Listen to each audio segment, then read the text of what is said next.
Chronique historique en compagnie de Jérémy Rivard, que je salue bien bas. Bien le bonjour, mon cher Jérémy. Bonjour Simon, comment vas-tu? Ça va très bien. On est jeudi, donc en plus d'avoir la paye, on a la chance de t'avoir toi. C'est 2 pour 1. Ah, c'est tellement gentil.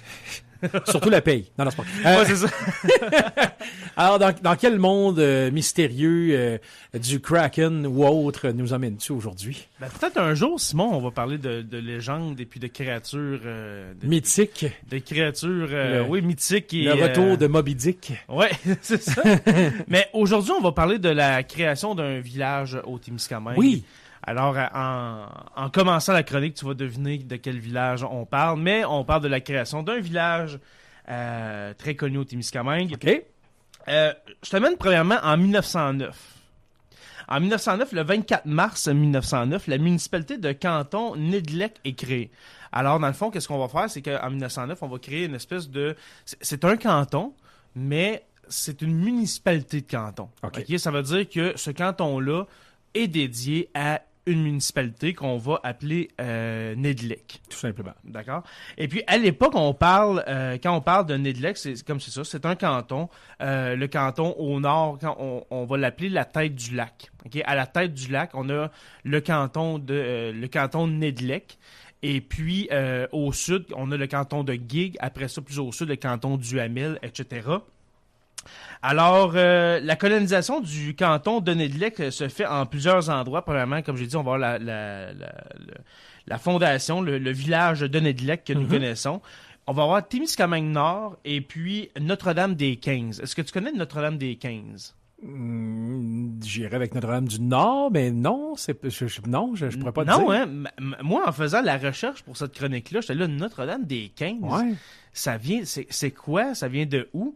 Eh bien, c'est en 1950, je vais y arriver, mais en 1950, on ne parlera plus de Notre-Dame-des-15. OK. Mais voilà. Alors, en 1900, c'est ça, fait qu'il va y avoir la colonisation de ces endroits-là. En 1927, les habitants de Témiscamingue-Nord vont demander, dans le fond, de changer le nom de leur municipalité. Alors, Témiscamingue-Nord va devenir Notre-Dame-du-Nord. OK.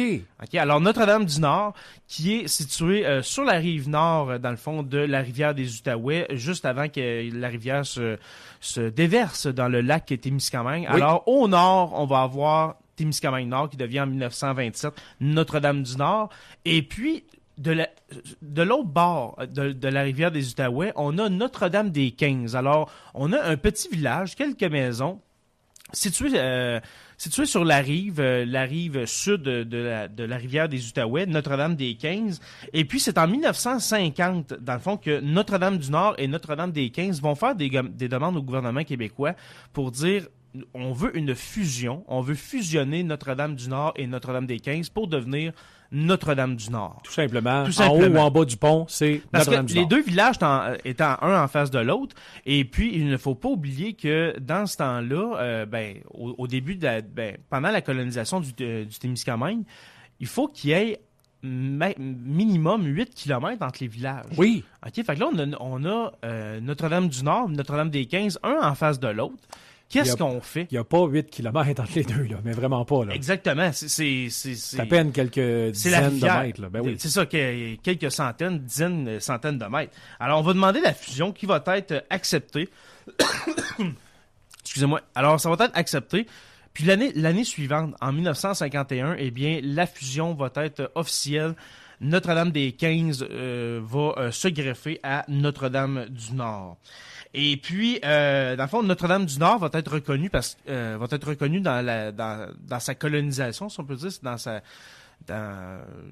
sa population, si on peut dire, là, pour être un village qui va améliorer le réseau routier. Okay. Parce qu'on s'entend que Notre-Dame-du-Nord est vraiment est vraiment dans le milieu entre Nédelec, qui a été fondé dans les années justement 1909-1910, et puis Saint-Bruno-de-Guigues. Oui, ben oui, on est vraiment dans le milieu entre les deux. On est un peu le passage obligé, là. Exactement. Et puis, il faut construire des routes. des routes de plusieurs, quasiment justement 10-15 kilomètres entre Notre-Dame-du-Nord et puis Saint-Bruno-de-Guigue et entre Notre-Dame-du-Nord et Nédlec. Et puis, une des seules manières au début de se rendre à Notre-Dame-du-Nord, eh bien, c'est par le lac, de se rendre à la tête du lac et puis d'accoster là. Et puis, ce qui est un peu plus long qu'en Honda c'est Civic. long, là. C'est ça, exactement. Alors, le conseil municipal naissant de Notre-Dame-du-Nord va travailler justement à avoir des subventions pour se relier à Saint-Bruno-de-Guigue et Vers puis le à sud, Nédlec. vers le nord. Et puis ce passé-là de grands conquérants des routes, si je peux dire, va amener en 1980 à la création d'un festival très populaire qui est connu, ma foi, partout en Amérique du Nord. Alors, en 1980, la première édition du Rodéo du Camion. Ah oui, c'est ça. Oui, voilà. Ce fameux festival, le petit festival de rien. Oui, de rien, là. C'est C'est vraiment des petits artisans, là. Puis c'est connu rapide, à l'international. C'est ça. Tu sais, à peu près 400-500 personnes là, par année, là. Exactement. C'est tout petit, là. Alors, en 1980, première édition du Rodéo du Camion. Oui. Et puis, cette année, je crois, avec la pandémie, il n'y en a pas eu, mais on va être à la 40e ou la 41e édition du Rodéo du Camion. Ça grossit sans cesse, les gens Exactement. trippent, de voir la côte pleine de spectateurs se faire enfumer des camions qui montent en accélération, c'est juste wow, tout simplement. Exactement.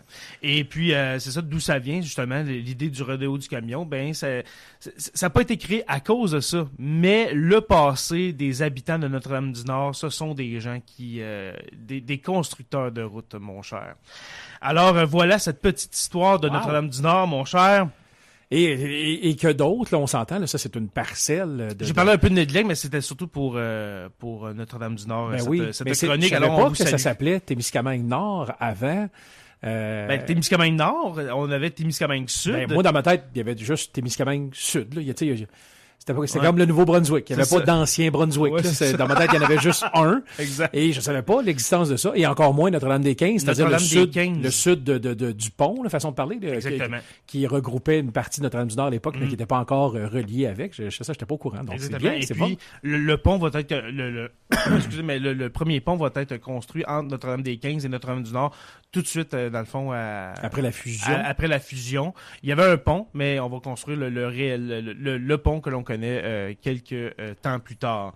Alors, voilà, mon cher. Pour terminer, n'oubliez pas d'aller aimer la page Facebook de Sur la Terre des Hommes podcast et puis le Patreon de Sur la Terre des Hommes, le patreon.com/SLTDH. Je te dis à la semaine prochaine, mon cher.